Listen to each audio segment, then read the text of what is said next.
Hi, welcome. So we are going to see quite a bit of interesting things that has happened in Kiredi. So it's an excavation site that is happening presently in Tamil Nadu, and it is in the southern part of India. So we are going to see some of the interesting facts. And before that, I begin.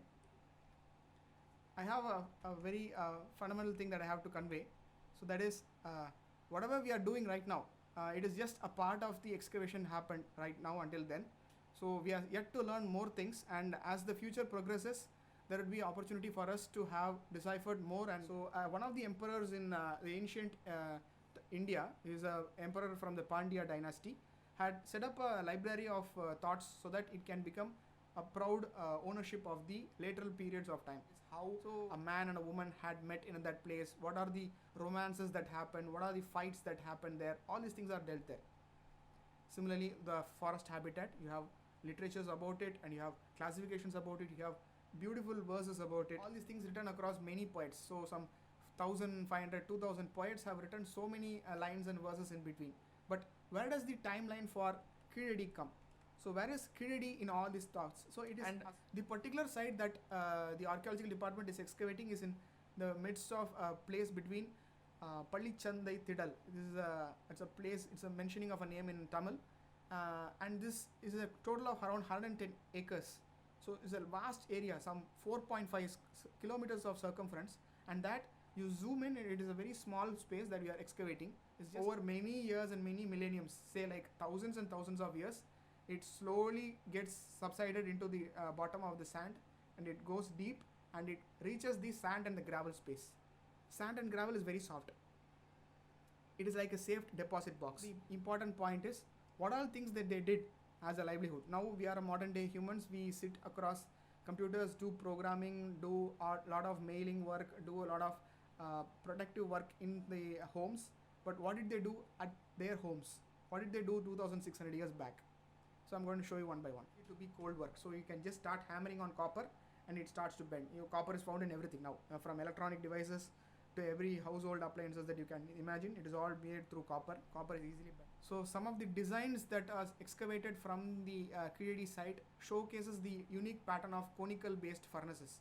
So the heat goes up, comes back down as the elongation time of the material gets properly made, and after that the furnace heat makes them more malleable and workable.